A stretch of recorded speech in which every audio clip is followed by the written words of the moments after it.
अस्सलाम वालेकुम नाज़रीन, मेहरान टीवी सां गॾु मां आहियां सरदार अली लाखो। सभ खां पहिरियों हिकु नज़र हेडलाइंस ते।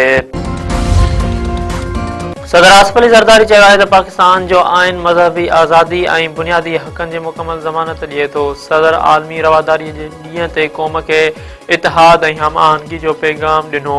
मुस्लमान शहरनि जे हक़नि जो तहफ़ुज़ असांजी तरजीह आहे।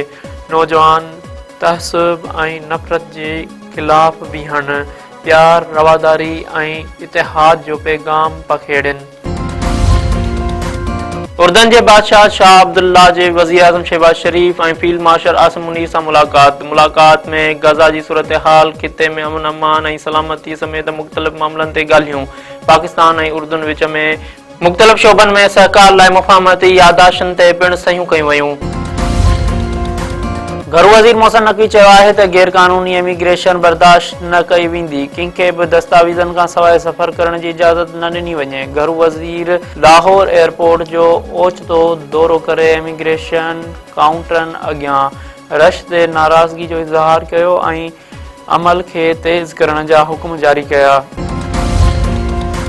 वफ़ाक़ी वज़ीर दिफ़ा ख़्वाजा आसिफ चयो आहे त इमरान ख़ान जे दौर में मुल्क सां हिकु संगीन मज़ाक़ कयो वियो। बानी PTI पंहिंजे दौर में बुशरा बीबी ऐं उन सां लाॻापियल क़ुवतनि जे हथनि में खेॾियो। वफ़ाक़ी वज़ीर दिफ़ा ख़्वाजा आसिफ हिकु ख़ानगी TV खे इंटरव्यू ॾींदे चयो त ताक़त हासिल करण लाइ औरत खे इस्तेमालु कयो वियो। बानी PTI जे दौर में हिकु मंसूबे तहत वॾे पैमाने ते माली करप्शन थी। डीज़ल अॼु खां 6 रुपया फ़ी लीटर महांगो, पेट्रोल जो अघु बरक़रार। हुकूमत ईंदड़ 15 ॾींहनि लाइ पेट्रोलियम शयुनि जे अघनि जो नोटिफिकेशन जारी करे छॾियो। अघनि में वाध डीज़ल जो फ़ी लीटर अघु 284 रुपया 44 पैसा थी वियो। पेट्रोल जी फ़ी लीटर क़ीमत 265 रुपया 45 पैसा फ़ी लीटर बरक़रार रहंदी। पाकिस्तान ऐं अफ़गानिस्तान में छिकताण रूस पारां टियाकड़े जी आछ। उन खां अॻु ईरान बि सालसीअ जी आछ करे चुको। रूसी परॾेही वज़ारत जे तर्जुमान मारियाज़ खुरूवा प्रेस ब्रीफिंग दौरान चयो त खिते में इस्तेहकाम रूस ऐं आलमी बिरादरीअ जी तरजीह आहे। पाकिस्तान ऐं अफ़गानिस्तान हम भाईवार आहिनि। ख़्वाहिश आहे त ॻाल्हियुनि वसीले मामला हल कनि त बहितर थींदो। पंजाब में क्रैशिंग शुरू न कंदड़ शुगर मिलनि ख़िलाफ़ सख़्त कार्रवाई जो फ़ैसिलो। कैन कमिश्नर पंजाब जो चवणु आहे त क्रैशिंग शुरू न करण ते 10 लख रुपया रोज़ाने ॾंड लॻायो वेंदो। पंजाब जे 27 शुगर मिलनि कमनि जे पीढ़ाई शुरू करे छॾी आहे। 14 शुगर मिलनि खे अॼु खां चेक करे कार्रवाई कई वेंदी। आबादगारनि खे कमंद जे अघ जी बर वक़्त अदायगीअ खे बि यकीनी बणाईंदासीं। वफ़ाक़ी वज़ीर मुसद्दिक़ मलिक चयो आहे त ग्लेशियर्स अॻु खां वधीक तेज़ीअ सां ॻरी रहिया आहिनि। गर्मी पद में 4% वाधि 85% ग्लेशियर्स खे तबाह करे सघे थो। COP 30 कॉन्फ्रेंस खे ख़िताब कंदे मुसद्दिक़ मलिक वधीक चयो आहे त हिंदूकश, कराकरम ऐं हिमालया जा ग्लेशियर्स दुनिया जूं अछियूं छतियूं आहिनि।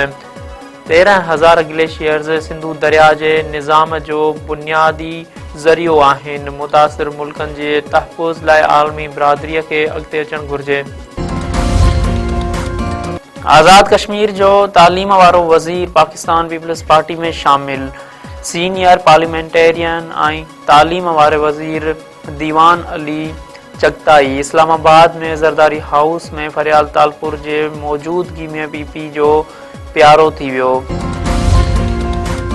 टंडोमस्तीअ में शादी लार्ज में हादसा, नीगर समेत बजणा पोट टंडोमस्ती क़ौमी शाहराह ते मुसाफ़िर कोच जे टक्कर में रोड पार कंदड़ अरबाब बुलंद तगियल चांडियो पोत। शादी लार्ज बाईपास रोड ते मुसाफ़िर वैन जो मोटरसाइकिल खे टक्कर अमूलक पील फोत थी वियो। हैदराबाद में सिंधियाणी तहरीक ऐं अवामी तहरीक पारां सिंध जो वजूद ऐं वसीला बचायो मार्च। सिंधियाणी तहरीक ऐं अवामी तहरीक जा मुख़्तलिफ़ शहरनि मां आयल काफ़िला मार्च में शामिल। मार्च में औरतुनि जो वॾो अंग शामिल। अॻुवाणनि चयो आहे त 27वीं तरमीम ख़िलाफ़ अॼु हज़ारे सिंधियाणियूं मार्च में शरीक आहिनि। कारपोरेट फार्मिंग ज़रिए सिंध जे ज़मीननि ते कब्ज़ा थी रहिया आहिनि। SIFC 18वीं तरमीम जो क़तल आहे। SIFC ज़रिए ज़मीननि ऐं वसीलनि जी फुरलुट थी रही आहे, जंहिं करे सिंध जो वजूद ख़तरे हेठि आहे।